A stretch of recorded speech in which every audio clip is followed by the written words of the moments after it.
Un éclat particulier à cette Assemblée générale ordinaire. Assemblée générale qui, pour moi, est la belle illustration de la gouvernance associative. C'est une œuvre humaine, une association, et à un moment donné, il faut s'arrêter pour regarder à l'arrière ce qui a été fait, qu'est-ce qui reste à faire, quelles sont les difficultés et quelles sont les perspectives. C'est dans cet ordre que s'inscrit l'AGO de ce matin. C'est en cela que je voudrais réitérer mes remerciements à monsieur le PCA, honorable Adou Bouambena et toute son équipe. Nous avons pu terminer bien que mal le championnat Ligue 1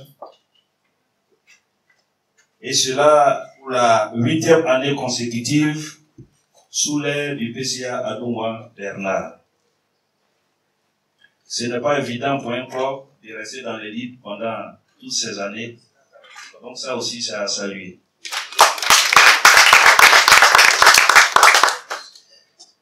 Un des points positifs, c'est que nous avons réussi à nous maintenir en Ligue 1.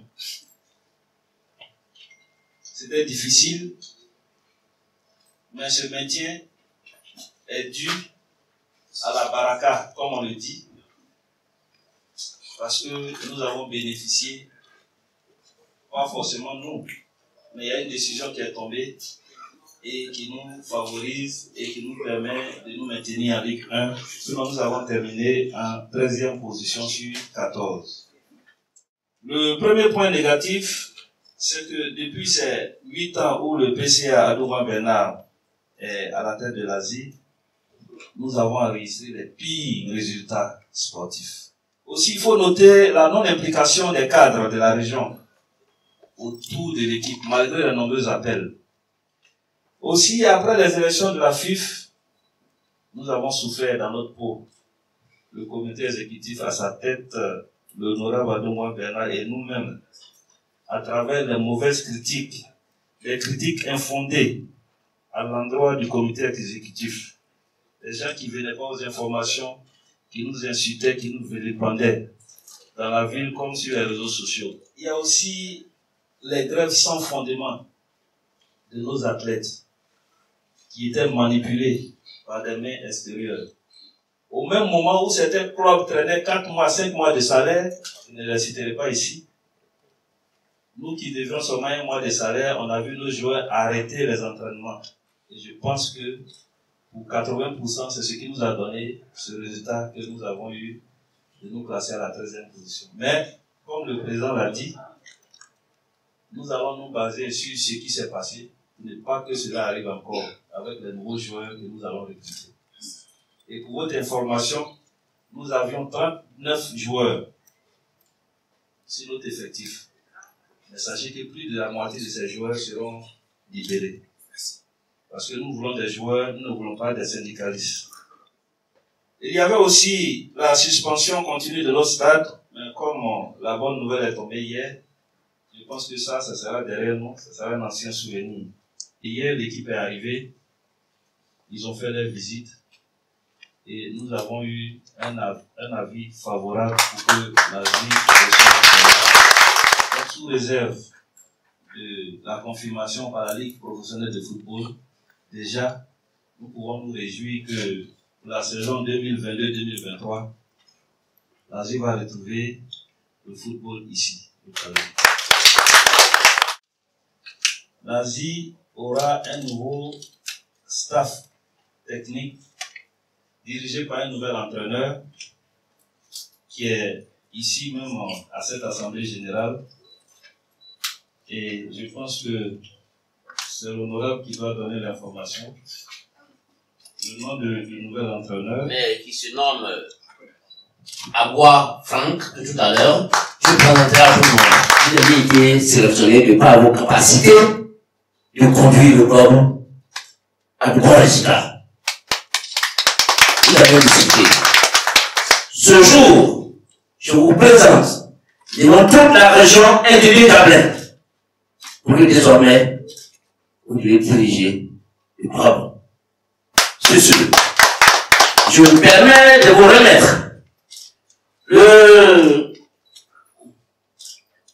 le maillot tant admiré par les cadres de cette région, par les présidents des centres de formation. Comme notre règlement intérieur et les statuts le démontrent, tous les ans, il faut qu'on fasse l'AG pour rendre compte du travail que nous avons accompli pendant la saison sportive.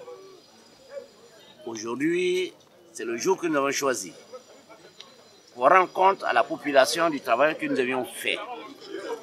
Vous avez eu le temps de voir notre bilan moral, notre bilan financier. C'est à l'appréciation de tout le monde. Nous sommes transparents dans la gestion de notre club parce que nous avons l'argent de la FIF, nous avons l'argent du conseil régional, mais il faut leur rendre compte, de dire qu'est-ce que nous avons fait avec les fonds qu'ils ont mis à notre disposition. C'est ce que nous venons de faire. Je suis satisfait parce que les supporters sont là. Nous avons parlé du passé de l'Asie. Nous avons parlé des perspectives de l'Asie d'Abangourou. Et nous sommes heureux que pour cette saison, nous allons retrouver le stade Henri Konan Bédié pour que les supporters de l'Asie puissent vibrer lors de nos matchs. Ça nous a manqué depuis 3 ans. Et vous avez vu, les résultats ne sont pas très fameux. Chacun a sa part de responsabilité. Mais nous, aujourd'hui, au niveau de l'Asie d'Abangourou, nous avons décidé que pour la saison prochaine, on puisse améliorer notre résultat. Voilà les satisfactions que nous avons pu avoir au cours de cette assemblée générale. Alors, vous savez vous-même que souvent, quand les joueurs sont habitués à un entraîneur, on n'a pas toujours le bon résultat. Nous avons compris que les joueurs n'écoutaient plus le coach, l'entraîneur Firmin. Alors que Firmin a bien travaillé avec nous pendant 5 ans. Il fallait changer pour voir qu'est-ce qu'il faut faire. Nous avons pris Sekou Fofana pour terminer la saison. C'était juste pour terminer la saison. Maintenant, nous avons fait nos choix sur avoir Franck pour diriger notre club. Je souhaitais avoir un rang honorable la saison prochaine. C'est quoi le rang honorable? Un rang honorable. Un rang honorable parce que je ne saurais vous dire, mais si nous sommes parmi les 7 premiers, les 6 premiers, ce serait bon pour nous cette année, l'année prochaine, et l'année suivante, on va faire mieux. Mais vous savez que j'ai rapporté la Coupe de la Ligue il y a quelques années, en 2017. Pourquoi pas la Coupe nationale? Mais la loi sur le sport nous permet aujourd'hui de privatiser nos clubs. Lorsque nous sommes en association, vous savez vous-même que personne ne va vous aider à travailler. C'est le cas que j'ai vu depuis 8 ans, que le club se repose sur moi seul. Aucun opérateur économique ne va donner son argent s'il n'a pas une valeur ajoutée. Donc, l'an dernier, les supporters ont donné le feu vert pour que l'Asie soit privatisée. J'ai informé tous les conseillers régionaux. J'ai informé les supporters. Désormais, l'Asie va être privatisée parce qu'on a vu l'exemple des autres clubs qui ont été privatisés. Combien de fois ça marche cette année? Alors, vous savez que je vous ai dit, en 2017, quand nous avons rapporté la Coupe de la Ligue et que nous étions 4e, j'ai mis un budget de 200 millions. Je ferai pareil pour cette année. Le budget de l'Asie sera de 200 millions. Et comme nous avons la chance d'avoir 100 millions de la FIF, nous sommes heureux, on n'apportera que 100 millions de francs CFA. Merci, Président. Merci beaucoup.